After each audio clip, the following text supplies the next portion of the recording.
1000 বছর আগে আলাকন্দাপুরামের রানী মান্দিরা খুন হয় তারই বিশ্বস্ত এক লোকের হাতে। নিজের ভালোবাসা অসম্পূর্ণ রেখে মারা যাওয়ার কারণে তার অতৃপ্ত আত্মা আজও ঘুরে বেড়ায় পৃথিবীতে। কিন্তু অনেক বছর পর যখন তারই মতো দেখতে এক মেয়ের জন্ম হয়, তখনই মান্দিরার আত্মা সুযোগ পায় তার অসম্পূর্ণ কাজ সম্পূর্ণ করার। কিন্তু কেন খুন করা হয়েছিল মান্দিরাকে এবং কিভাবে সে তার সাথে হওয়া অন্যায়ের বদলা নিবে, সেই সব রহস্যই জানবো আজকের গল্পে। মুভির নাম মান্দিরা। শুরুতেই আমাদেরকে আলাকন্দাপুরাম নামের একটি গ্রাম দেখানো হয়, যেখানে একটি লোক রাতের বেলা ঘন্টা বাজিয়ে সবাইকে সতর্ক করতে থাকে। সে সবাইকে বাসার মধ্যে চলে যেতে বলে, বিশেষ করে ছেলেদের, কারণ এই এলাকায় রাত হলেই এক আত্মার আবির্ভাব ঘটে, আর সেই আত্মা যাকেই পায় তাকেই তুলে নিয়ে চলে যায়। তাই সবাই তখন তাড়াতাড়ি করে বাসার মধ্যে ঢুকে পড়ে। কিন্তু সেই ঘন্টা বাজানো লোকটি সেখানে একজন পুরোহিতকে দেখতে পায়। এই লোকটিকে সে আগে কখনো এই গ্রামে দেখেনি, তাই সে কৌতূহলবশত ওই লোকটির কাছে যায় আর দেখে যে সে বাঁশি বাজাচ্ছে।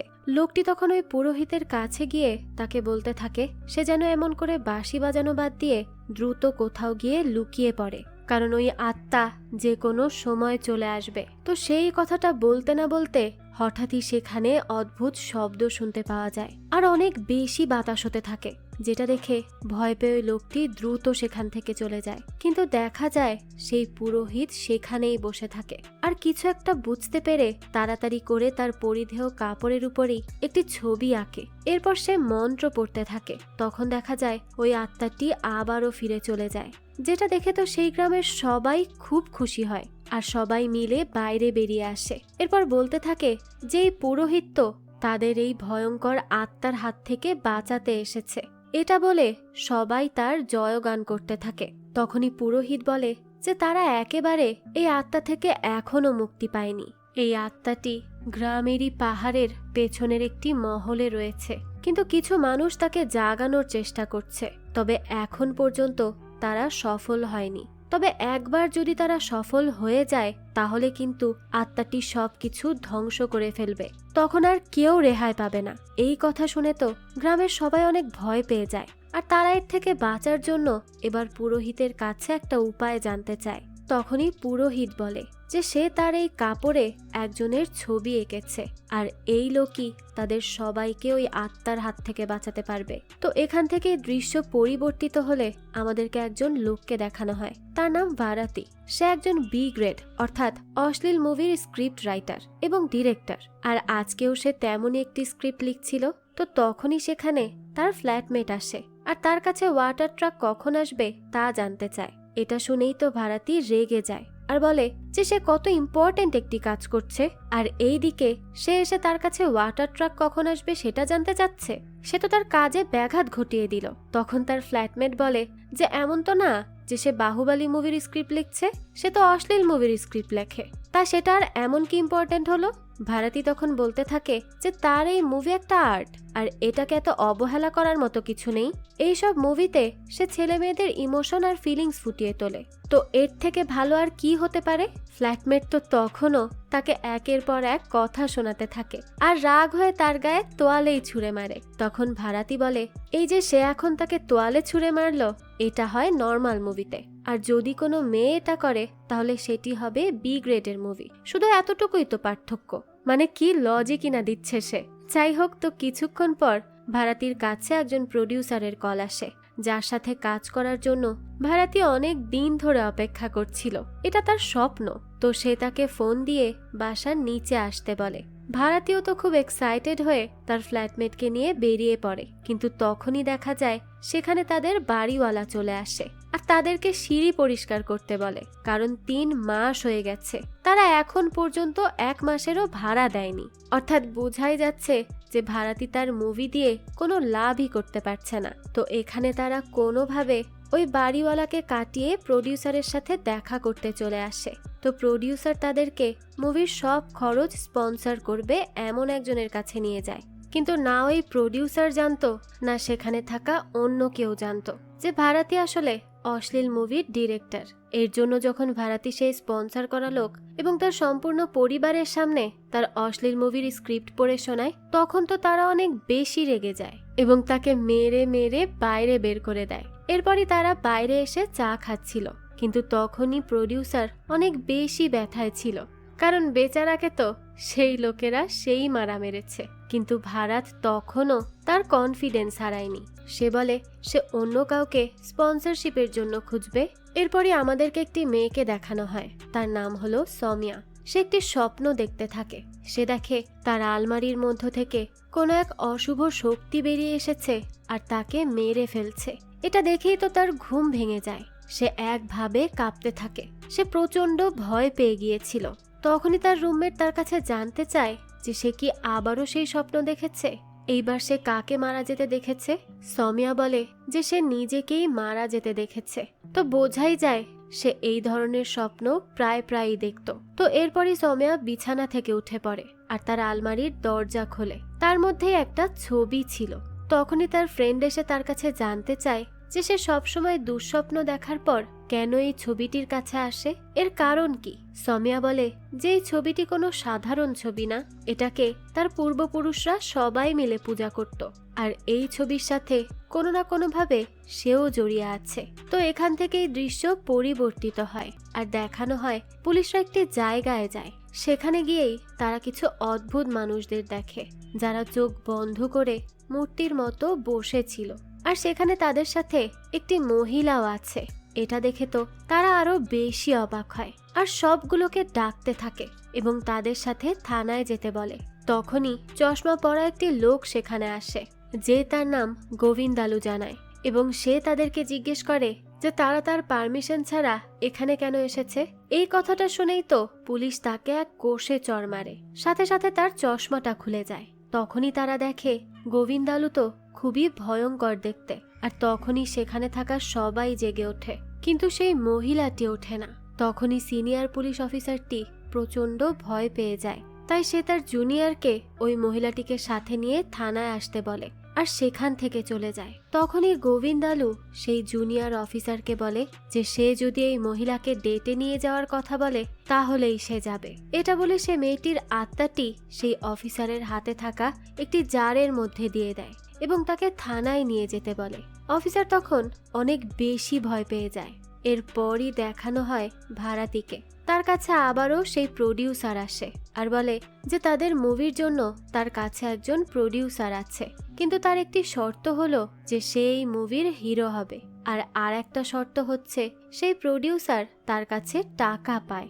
এর জন্যই সেখানে তাদেরকে একাই যেতে হবে। ভারাতিও এবার তার কথা মেনে নেয়। এরপরই প্রডিউসার তাকে একটি ক্লিনিকের অ্যাড্রেস দেয়। এই ক্লিনিকটি ছিল ছেলেদের গোপন রোগ নিরাময় নিয়ে, আর সেখানে রিসেপশনিস্ট ছিল ভারাতির গার্লফ্রেন্ড, আর তার গার্লফ্রেন্ড হলো সৌমিয়া। তো সৌমিয়া যখন দেখে ভারাতি এখানে এসেছে তখন তো সে লুকিয়ে পড়ে তার এখানে আসার কারণ জানার জন্য। ভারাতি তখন সেখানে এসে বলে যে সে এখানে একজনের সাথে দেখা করতে এসেছে। এরপরই সে ফর্ম ফিল আপ করে আর লবিতে গিয়ে বসে। তখনই তার গার্লফ্রেন্ড মনে করে যে ভারাতিরও হয়তো কোনো গোপন রোগ আছে, এই জন্যই সে এখানে এসেছে। তো ভারাতি বসে থাকলে হঠাৎই তার পাশে অ্যাক্টর পুষ্পাকে দেখতে পায়। এই অ্যাক্টরকেই তো সে তার মুভির জন্য খুঁজছিল।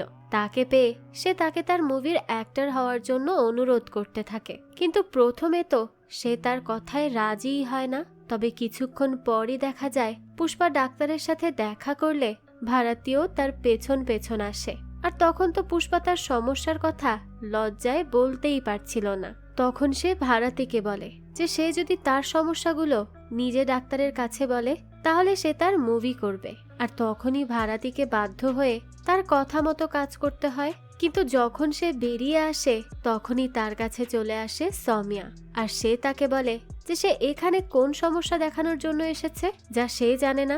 ভারাতি তাকে বলে যে সে তো আসলে মুভির প্রডিউসারের সাথে কথা বলতে এসেছে। তখন সৌমিয়া তাকে বলে যে এটা কোনো জায়গা হলো কাজ ডিসকাস করার, আর এই ডাক্তার তো ফেক, তাই তার যত তাড়াতাড়ি সম্ভব এখান থেকে চলে যাওয়া উচিত। ভারাতিও তখন তার কথা শুনে বেরিয়ে আসে, আর এরপর সে পুষ্পার সাথে দেখা করে। পুষ্পা তাকে বলে যে সে প্রডিউসারও হবে।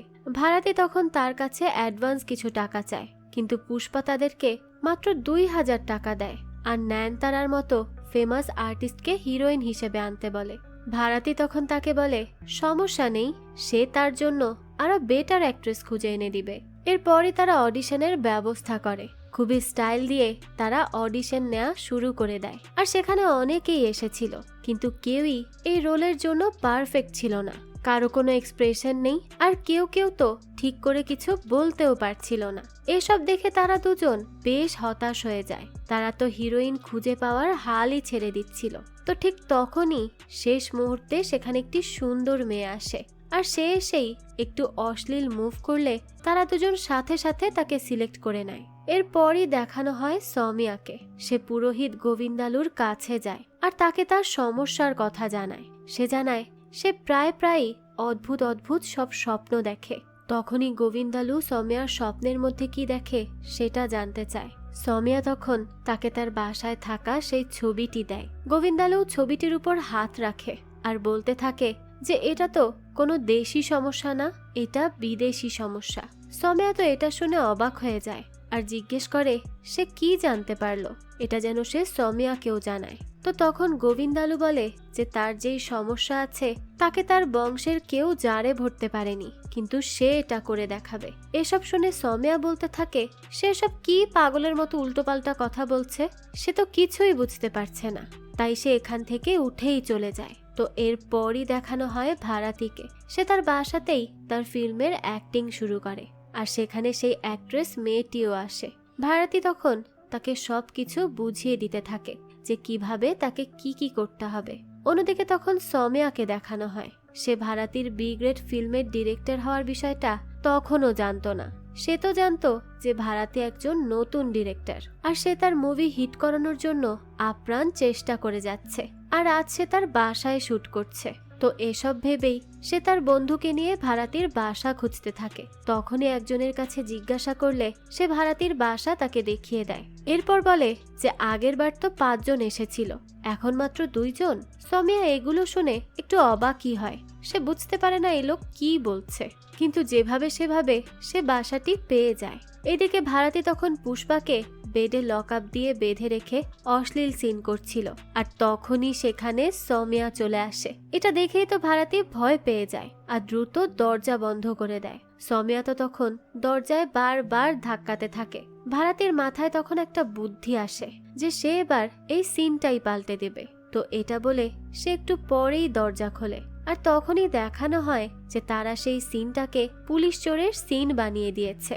কিন্তু সৌমিয়া তো ঠিকই বুঝতে পেরে যায় যে ভারাতী তার কাছ থেকে নিশ্চয়ই কিছু লুকাচ্ছে, আর এর জন্যই সে ভারাতীকে বলে যে সে তো তার কাছ থেকে কিছু একটা লুকাচ্ছে, আর এটা সে যেদিন জানতে পারবে সেই দিন তার খবর আছে। এটা বলেই সে রাগ করে সেখান থেকে চলে যায়। ভারাতী তাকে আটকানোর অনেক চেষ্টা করে, কিন্তু পারে না। এরপরই সে ঠিক করে যে তারা শুটিং এর লোকেশন চেঞ্জ করবে। পরবর্তীতে রাতের বেলা তারা একটি বারে যায় যেখানে নর্তকী মেয়েরা তাদেরকে ডান্স করে দেখায়। তারা সেখানে তো অনেক ড্রিঙ্কস করে আর বেশ এনজয়ও করে। এরপরই সেখান থেকে বাসায় আসার সময় দুজন মিলে হাঁটছিল। তখনই ভারাতীর ফ্ল্যাটমেট মাতাল অবস্থায় একটি জায়গায় চলে যায়, আর সেখানে গিয়েই সে দেখে কিছু মানুষ মূর্তির মতো করে বসে আছে।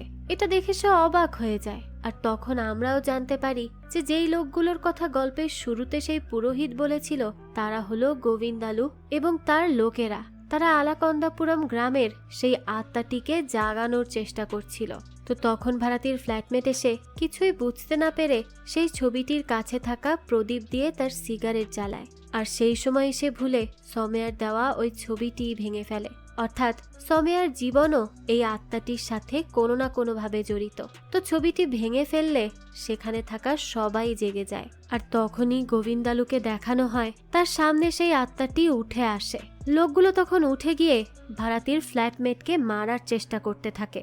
এইদিকে তো ভারাতীয় মাতাল ছিল, আর সে তখন তার বন্ধুকে খুঁজতে খুঁজতে সেখানে এসে উপস্থিত হয়। কিন্তু সেখানে আসলে তার গলায়ও সেই লোকগুলো ছুরি ধরে। তারা দুইজন তো অনেক বেশি ভয় পেয়ে যায়। তারা না জানি কিসের মধ্যে এসে পড়ল। ঠিক তখনই ভারাতী সেখানে থাকা আবির লোকেদের মুখে উড়িয়ে দেয় আর তার বন্ধুকে নিয়ে পালাতে থাকে। পথে সে তার সেই প্রডিউসারকে কল করে এবং তাকে লোকজন নিয়ে তাদেরকে বাঁচাতে আসতে বলে।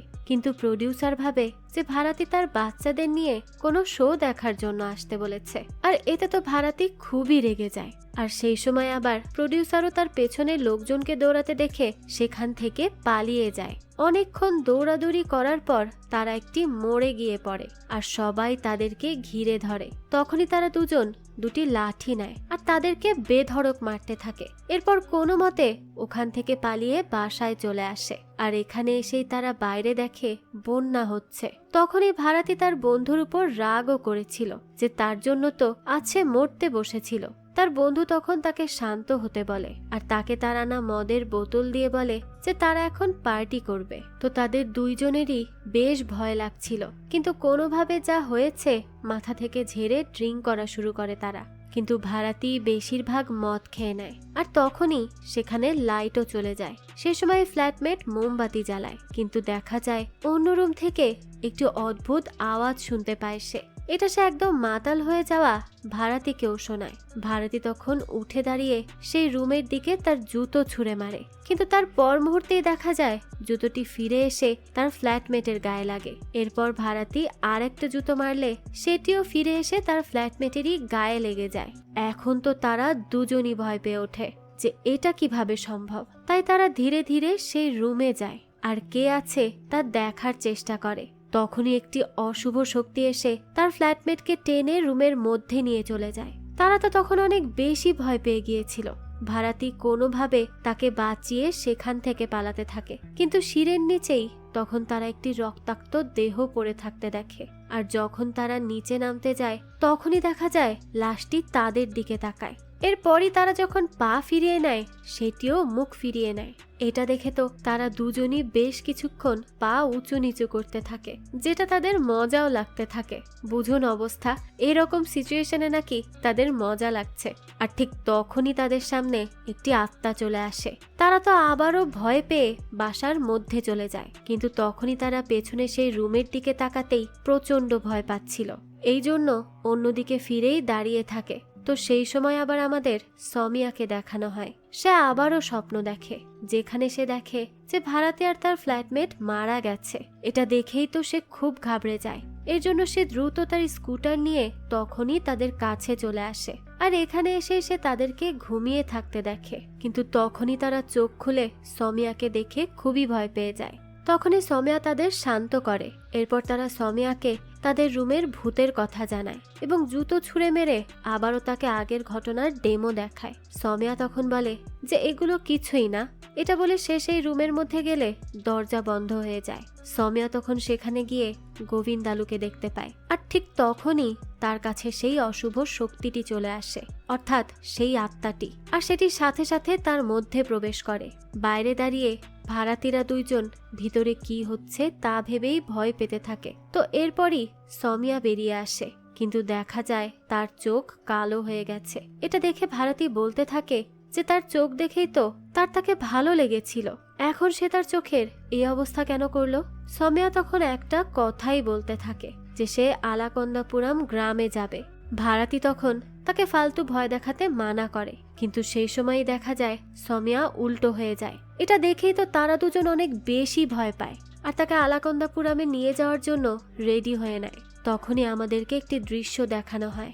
আলাকন্দাপুরম গ্রামের দুই পাহাড়ের মাঝে একটি মহল ছিল, আর সেই মহলেই ছিল এক সুন্দরী নারী। তার নাম কি এবং তার কি পরিচয় তা তো আমরা পরবর্তীতেই জানতে পারবো। তো এরপরই দেখানো হয় ভারাতি আর তার ফ্ল্যাটমেট মিলে সমিয়াকে একটি বিশাল বড় বটগাছের সামনে নিয়ে আসে। সমিয়া তো তখন ওই বটগাছের সামনেই দাঁড়িয়েছিল, আর পেছনে দাঁড়িয়ে দুইজন ভয়তে কাঁপছিল। ঠিক সেই সময় সেখানে পুষ্পা চলে আসে আর বলে যে তারা এখানে কি করছে, আর কাল রাতে তাকে মিস কল কেন দিয়েছে। ভারাতি তখন তাকে কালকে রাতে হওয়া সব ঘটনা জানায়, কিন্তু পুষ্পা তো তখন এটা নিয়ে মজা করলে সমিয়া এসে তাকে একটা চড় মেরে দেয়। এরপরই তারা পুষ্পার গাড়িতে করে আলাকন্দাপুরমের উদ্দেশ্যে রওনা হয়, কিন্তু সেখানে পৌঁছাতেই ভারাতি দেখে তার পাশ থেকে সমিয়া গায়েব হয়ে গেছে। এটা দেখে তো সে ঘাবড়ে যায়, আর তারা তাকে খোঁজার জন্য গ্রামের মধ্যে চলে যায়। আর সেখানে থাকা জঙ্গলের মধ্য দিয়ে গিয়ে তারা সৌমিয়াকে খুঁজতে থাকে। তখন সেই গ্রামের একটি বোবা লোক তাদের দেখে এবং তাদেরকে সামনে যেতে মানা করতে থাকে, কিন্তু তারা তো তার কথায় পাত্তাই দেয় না আর নিজেদের মতো এগিয়ে যেতে শুরু করে। তখন ওই বোবা লোকটি গ্রামের সবাইকে যেয়ে এই কথা জানায়, কিন্তু তারা কেউই তো তার কথা বুঝতে পারছিল না। আর ঠিক তখনই দেখা যায় সুদসায়ের নামের সেই ঘন্টা বাজানো লোকটি এসে তার কথা শুনে বুঝতে পারে, আর তখন সে অনেক বেশি ঘাবড়ে যায় আর বলে যে 3 জন লোক এখানে এসে সেই মহলের মধ্যে যাচ্ছে, তার মানে তারা সেই আত্মাটিকে মুক্ত করে দিবে আর সেই আত্মার সবকিছু শেষ করে দিবে। গ্রামের সবাই তো তখন অনেক বেশি ভয় পেয়ে যায় যে এবার না জানি তাদের সাথে কি হতে চলেছে। তো এইদিকে সৌমিয়াকে দেখানো হয় সে সেই পরিত্যক্ত মহলের কাছে যায় আর সেখানে দরজা খোলে। তাকে খুঁজতে খুঁজতে তারা 3 জনও সেখানে চলে আসে। এবার তারাও সেখানে প্রবেশ করে। এরপরই তারা 3 জন 3 দিকে ভাগ হয়ে যায় আর সৌমিয়াকে খুঁজতে থাকে। তখনই ভারাতি তার সামনে একটি সিংহাসন দেখতে পায় যার উপর একটি লোকের মূর্তি বসেছিল। অন্যদিকে পুষ্পা একটি ছবিতে একজন মহিলাকে দেখে আর এটা দেখে বলতে থাকে যে সে তো খুব হট, সে তার মুভির নায়িকা হলে খুব ভালো হতো। সে এই কথা বলার সাথে সাথে হঠাৎই একটি জায়গার মধ্যে পড়ে যায় আর তখনই চারদিক থেকে ধোয়া ধোয়া হয়ে যায়। সেই সময় সেই মহিলাটি সেখানে এসে উপস্থিত হয় এবং সে তার কাছাকাছি আসতে থাকে। এদিকে ভারাতির বন্ধুকে দেখানো হয় সে টর্চ দিয়ে খুঁজতে থাকলে হঠাৎ করেই তার সামনে একটি মূর্তি চলে আসে। এটা দেখেই তো সে ভয় পেয়ে যায়। এরপর আমাদের আবারও ভারাতিকে দেখানো হয় সে মূর্তিটির কাছে গেলে সেটি একদম ধুলোয় মিশে যায়, যেটি দেখে সে প্রচন্ড ভয় পেয়ে সেখান থেকে পালাতে থাকে। আর তখনই সৌমিয়াকে দেখতে পাই আমরা, সে একটি কফিনের সামনে চলে যায় আর কিছু একটা জাদু করতে থাকে। তবে এর পরপরই সে অজ্ঞান হয়ে সেখানেই পড়ে থাকে। সেই সময় তার কাছে ভারাতি আসে এবং তাকে জাগানোর চেষ্টা করতে থাকে। তো বেশ কিছুক্ষণ পর সৌমিয়া জেগে উঠলে এবার সে স্বাভাবিক হয়। তবে সে বুঝতে পারে না যে সে এখানে কি করছে। ভারাতি তাকে বলে সে তাকে পরে সবকিছু বুঝিয়ে বলবে। এই বলে বাকি 2 জনকে নিয়ে সেই মহল থেকে বেরিয়ে আসে। পরবর্তীতে তারা সেই গ্রামের একটি ঘরের মধ্যে গিয়ে লুকিয়ে পড়ে। তখনই দেখানো হয় সেই কফিনের মধ্য থেকে একটি শক্তি বেরিয়ে আসে। সে সময় আবহাওয়া আবারও চেঞ্জ হয়ে যায়। এটা দেখে তো সেখানে সেই পুরোহিতটি আবারও চলে আসে। তখন সুদসায়ার সবাইকে বাইরে এসে একত্র হতে বলে। তার কথা শুনে সবাই সেখানে আসে। তখন পুরোহিত গ্রামের লোককে আলাদা হয়ে দাঁড়াতে বলে। এরপর সে সেই 4 জনকে দেখিয়ে বলে যে এরা সেই মহলে থাকা আত্মাকে জাগিয়ে দিয়েছে, কিন্তু তারা তো আর জানে না রানী মন্দিরার আত্মা। এটা বলার পরই সে বহু বছর আগের কাহিনী বলতে থাকে। এই আলাকন্দাপুরামে একটি সাম্রাজ্য ছিল যেটি হলো মন্দিরার সাম্রাজ্য। সে এখানে রাজ করত। তখন দেখানো হয় বাকি সব রাজ্যের মতো একটি রাজ্য এখানের মহল দেখে এটি রাজ করার কথা ভাবে আর এখানে আক্রমণের প্রস্তুতি নেয়। তখনই মন্ত্রী সেই রাজাকে জানায় যে এই রাজ্যে কোনো রাজা নেই, আছে একজন রানী। কিন্তু কোনো এক কারণে আজ পর্যন্ত কোনো রাজ্যই এখানে এসে রাজ করতে পারেনি। এখানে শুধু ওই রানীরই রাজ চলে। কিছু তো একটা অবশ্যই আছে যার জন্য কেউই আজ পর্যন্ত ওই নারীর সাথে জিততে পারেনি। রাজা তখন তাকে বলে যে সে এবার তাকে জিতে দেখাবে। তারা কালকেই সেখানে আক্রমণ করবে, তাই আজ রাতেই তারা প্রস্তুতি নিবে। এরপর রাতে দেখানো হয় রাজা তার কক্ষে ঘুমিয়েছিল। তখনই তার কাছে আসে মন্দিরা। সে তার মুখ লুকিয়ে এখানে আসে আর রাজার গলায় তলোয়ার ধরে। রাজা তখনই উঠে গেলে সে রাজাকে বলে যে তার রাজ্যের দিকে যেন সে চোখ তুলেও না তাকায়। এটা বলেই চোখের পলকে সে উধাও হয়ে যায়। তখনই তো রাজা প্রচন্ড ভয় পেয়ে যায় আর দ্রুত বাইরে আসে। সেখানে এসেই সে তার মন্ত্রী এবং সেনাদের বলে যে সে স্বপ্নে দেখেছে যে তার কাছে মন্দিরা এসেছে। তখনই মন্ত্রী রাজার গলায় রক্ত দেখে আর বলে সে স্বপ্ন নয়, মন্দিরা আসলে এখানে এসেছিল। রাজা তো তখন তাদের উপর অনেক রেগে যায় আর বলে যে তারা থাকতে মন্দিরা কিভাবে তার কাছে আসতে পারলো। সে এখনই মন্দিরার কাছে যাবে এবং তাকে শিক্ষা দিয়েই ছাড়বে। এটা বলে সে তার ঘোড়া নিয়ে মন্দিরার মহলের মধ্যে যায় আর এরপরই সকাল হয়ে যায়। তখনও রাজা ফিরে না আসলে মন্ত্রী সেখানে আক্রমণ করার প্রস্তুতি নেয়। ঠিক তখনই দেখা যায় রাজা ঘোড়ার উপর শুয়ে সেখানে আসে আর বলে যে মন্ত্রী ঠিকই বলেছিল, মন্দিরার সাথে জেতা অসম্ভব। মন্ত্রী তখন তার কাছে জানতে চায় যে মন্দিরার কাছে এমন বিশেষ কি আছে যার জন্য সে সবসময় জিতে যায়। রাজা বলে যে তার কাছে যা আছে তার কারো কাছে নেই। তখনই আমাদেরকে রাজগুরুকে দেখানো হয়, সে সূর্যকে নমস্কার জানাচ্ছিল। তখনই তার কাছে মন্ত্রী আসে আর তাকে বলে যে সে এখানে কি করছে। এইদিকে পাশের রাজ্য তাদের উপর আক্রমণ করার কথা ভাবছিল। তখনই রাজগুরু তাকে বলে যে তারা কিছুই করতে পারবে না, কারণ মন্দিরার কাজ হয়ে গেছে। তখনই কাল রাতে ঠিক কি হয়েছিল সেটা দেখানো হয়। রাজা সেখানে প্রবেশ করে আর মন্দিরাকে খুঁজতে থাকে। এরপরই সে তার রুমে গেলে মন্দিরা সেখানে থাকা পুলের মধ্য থেকে বেরিয়ে আসে। তাকে দেখেই তো রাজা মুগ্ধ হয়ে যায় আর তার দিকে হা করে তাকিয়ে থাকে। এরপরই মন্দিরা আলো নিভিয়ে দেয়। তো রাজগুরু এটি মন্ত্রীকে জানালে মন্ত্রীর মন্দিরাকে দেখতে ইচ্ছে করে। তখনই একজন এসে রাজগুরুকে জানায় যে রানী মন্দিরা তাকে ডেকে পাঠিয়েছে। রাজগুরু তখনই মন্ত্রীকে নিয়ে মন্দিরার কাছে যায়। সেই সময়ই মন্দিরার একজন পা টিপে দিচ্ছিল আর মন্দিরা দাবা খেলছিল। তো তার লোক রাজগুরুকে বলে যে সে মন্দিরার কথা ভুলে কিভাবে গেল। সেনা তাকে অনেক শক্তিশালী কিছু যোদ্ধা খুঁজে এনে দিতে বলেছিল, যার সাথে মন্দিরা গেম খেলবে। রাজগুরু তখন বলে যে সে এটা কিভাবে খুঁজবে। তখনই মন্দিরা তাকে রেগে গিয়ে ইশারা করে এবং তার হাতে দাবার একটি সেনা ছুঁড়ে মারে। তখনই তার লোক রাজগুরুকে বলে যে মন্দিরার এটা করার মানে হলো যে তাকে যোদ্ধা খুঁজে আনতেই হবে। রাজগুরুর তখন আর কিছুই করার থাকে না। এবার সে গ্রামের সবাইকে জানিয়ে কিছু শক্তিশালী যোদ্ধাদের মন্দিরার কাছে নিয়ে আসে। এরপরই মন্দিরা সেখান থেকে সবচেয়ে শক্তিশালী যোদ্ধাকে বেছে নেয়। পরবর্তীতে রাতের বেলা সারা মহলে আওয়াজ হতে থাকে। আর যেহেতু রাজগুরু মন্দিরাকে পছন্দ করত, তাই মন্ত্রী তাকে এসে বলে যে মন্দিরা আজ সেই যোদ্ধার দিন ভালো করে দিচ্ছে। এটা শুনেই তো রাজগুরু বলতে থাকে যে সে দিন ভালো করছে নাকি খারাপ তা তো সে তাকে দেখাবে। এটা বলেই সে তাকে নিয়ে সোজা মন্দিরার রুমে চলে যায়। আর তখনই দেখানো হয় মন্দিরা সেই যোদ্ধাকে পরাজিত করে বেঁধে চাবুক দিয়ে মারছে, আর সেটির শব্দই হচ্ছিল পুরো মহলে। এটা দেখেই তো মন্ত্রী অবাক হয়ে যায়। এরপরই তারা তাদের কক্ষে চলে আসে।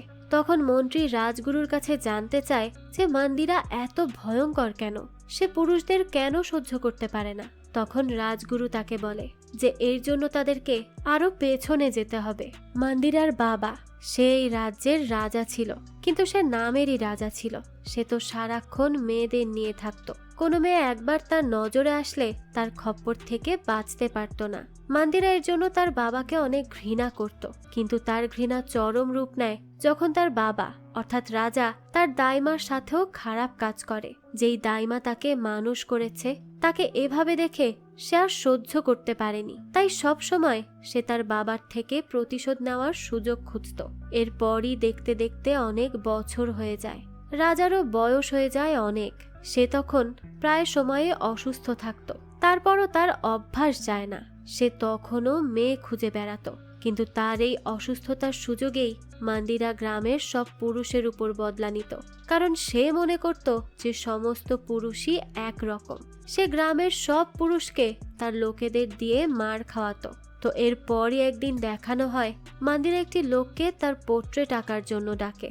সে তো খুব ভয়ে ভয়ে তার ছবি আঁকতে থাকে। তবে দেখা যায় ছবিটা খুবই সুন্দর হয়। তো তার আঁকা শেষ হলে মন্দিরা বলে যে এখন সে তার ছবি আঁকবে, কিন্তু দেখা যায় যে ছবিটি লোকটির সাথে মিলছে না। তখনই মন্দিরা তার লোকেদের বলে যে কেউ যেন তার আঁকা ছবিকে খারাপ না বলতে পারে, এর জন্য তারা যেন এই লোকটিকে এই ছবির মতোই বানিয়ে দেয়। তো এভাবেই সে অত্যাচার করত।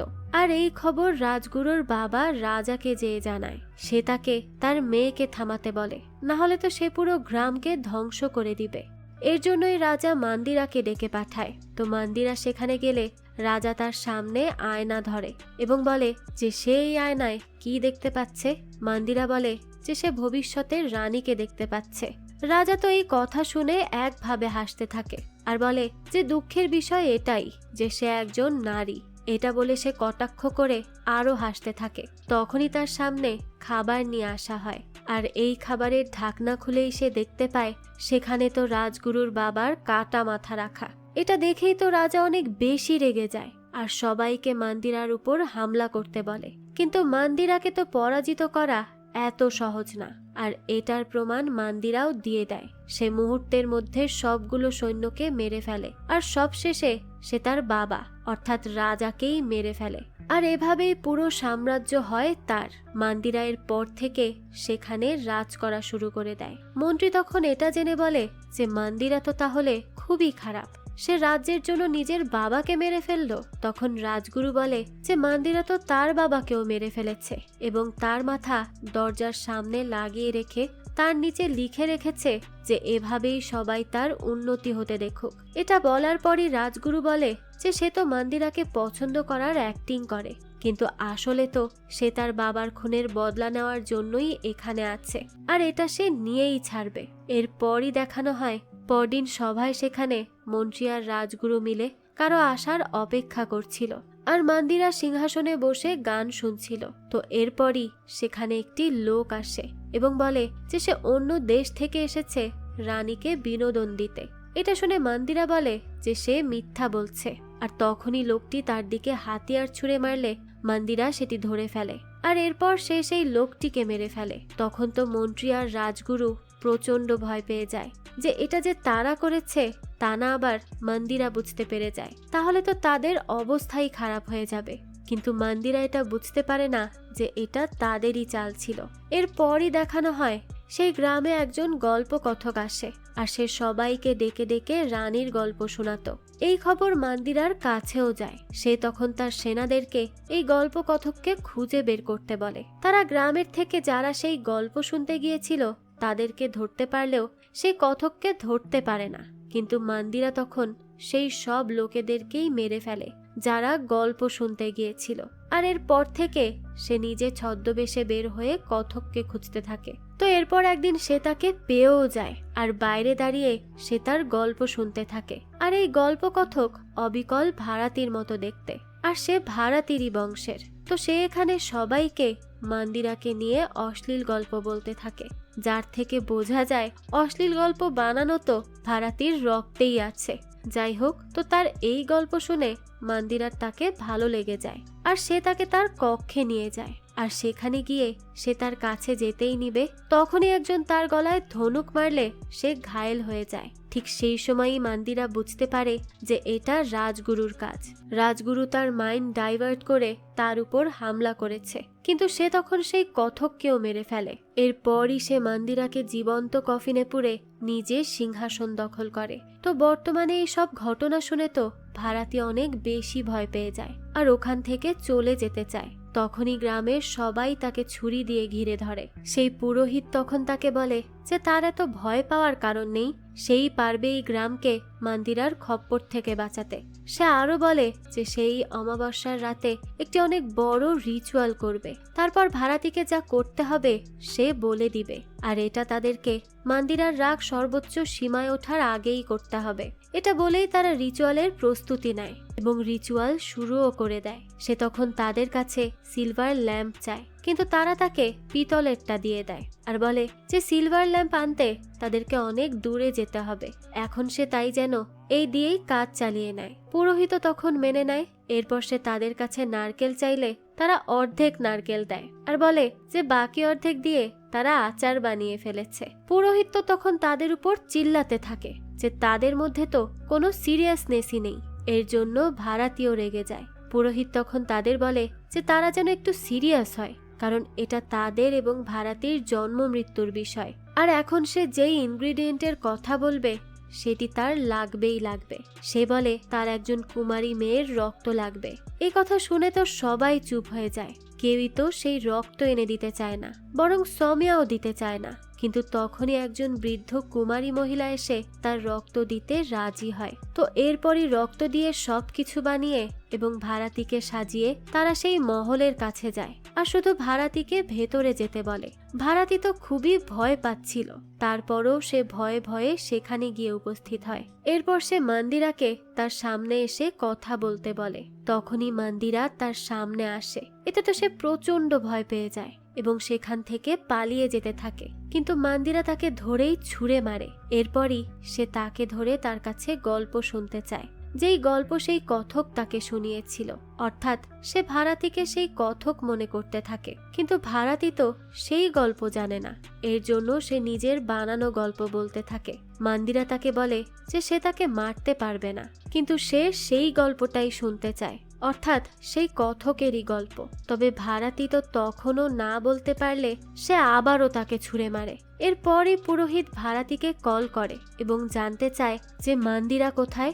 ভাড়াতি বলে যে সে তার কাছে আসছে। পুরোহিত তখন তাকে বলে যে সে যেন তাকে জড়িয়ে ধরে এবং কিস করে। এটা শুনেই তো সমিয়ার রাগ হয়ে যায় আর সে তাকে ভণ্ড বলে মারতে থাকে। তো তখনই দেখা যায় মান্দিরা সেখান থেকে গায়েব হয়ে যায়। সে একটা জায়গায় যেয়ে বসে থাকলে পুরোহিত ভাড়াতিকে তার কাছে যেতে বলে এবং তার গালে সেই রক্ত লাগিয়ে দিতে বলে। কিন্তু ভাড়াতি দেখে মান্দিরা তো তার দিকে তাকিয়ে কান্না করছে এবং খুবই কষ্ট নিয়ে তার দিকে তাকিয়ে আছে। মান্দিরা তখন সেই কথকের সাথে কাটানো সেইটুকু মুহূর্তই মনে করতে থাকে। সেই কথকই ছিল তার প্রথম ও শেষ ভালোবাসা। সবাইকে তো সে তার রূপের ঝলক দেখিয়ে পাগল করত, সবাই তো তার প্রেমে মুগ্ধ হয়ে যেত। তবে সে সেই প্রথমবার কথকের প্রেমে পড়েছিল। সে তাকে পাগলের মতো ভালোবেসে ফেলেছিল। তবে দুর্ভাগ্যবশত তারা এক হতে পারেনি। সেই কষ্ট এখনো মান্দিরার ভেতর আছে। তো এই সব শুনে ভাড়াতিও তখন তার চোখের দিকে তাকায়। তাই সে আর ওই রক্ত তার গালে লাগাতে পারে না। কিন্তু তখনই দেখা যায় মান্দিরা নিজেই তার হাত থেকে তার গালে রক্ত লাগিয়ে নেয় আর আবারও কফিনের মধ্যে চলে যায়। এরপর ভাড়াতি বেরিয়ে আসে আর সমিয়াকে হাঁক করে। এরপরই তারা সেখান থেকে যেতে থাকে, কিন্তু পুরোহিত তো পেছনেই পড়ে যায়। আর তখনই সে পেছনে ঘুরতে গেলে তার সামনে মান্দিরার আত্মা চলে আসে। এবার সে তাকেই বশ করে ফেলে, অর্থাৎ সে এখনো শেষ হয়ে যায়নি। তো এই দৃশ্যের সাথে সাথে এই গল্পটারও এখানেই সমাপ্তি ঘটে। তবে মান্দিরার আত্মা যেহেতু এখনো তুষ্ট হয়নি, তাই হতে পারে সে আবারও ফিরে আসবে সবার আতঙ্ক হয়ে। আর এরপর সে কি তাণ্ডব চালাবে তা তো আমরা এর পরবর্তী সিজন আসলে তখনই জানতে পারবো। তবে এর পরবর্তী সিজন আদৌ আসবে কিনা তা এখনো বলা যাচ্ছে না। তবে যদি কখনো আসে তা আমি অবশ্যই আপনাদের জন্য এক্সপ্লেইন করার চেষ্টা করব। এই তো ছিল আজকের গল্প। তো মান্দিরার এই গল্পটি আপনাদের কাছে কেমন লেগেছে সেটা অবশ্যই আমাদেরকে কমেন্ট করে জানাবেন। যদি এতটুকুও ভালো লেগে থাকে তাহলে একটি লাইক দিয়ে যাবেন। আর হ্যাঁ, আমাদের এই চ্যানেলে কিন্তু প্রতিনিয়তই নতুন নতুন ভিডিও আপলোড করা হয়। সেই সব ভিডিওর আপডেট পেতে আমাদের চ্যানেলটিকে সাবস্ক্রাইব করে বেল আইকনে অল দিয়ে রাখতে কিন্তু ভুলবেন না। আর একটা কথা, আপনার আমার মতো মুভি লাভারদের জন্য আমরা নিয়ে এসেছি সুলভ মূল্যে নেটফ্লিক্সের সাবস্ক্রিপশন, যেটি পেয়ে যাবেন আমাদের ফেসবুক পেজ এইচবি শপে। পেজের লিংক ডেসক্রিপশন বক্সেই দেয়া আছে। আজকে তাহলে এই পর্যন্তই। আবারও হাজির হব নতুন কোনো ভিডিও নিয়ে। সেই পর্যন্ত সবাই ভালো থাকবেন আর আমাদের চ্যানেলের সাথেই থাকবেন। ধন্যবাদ।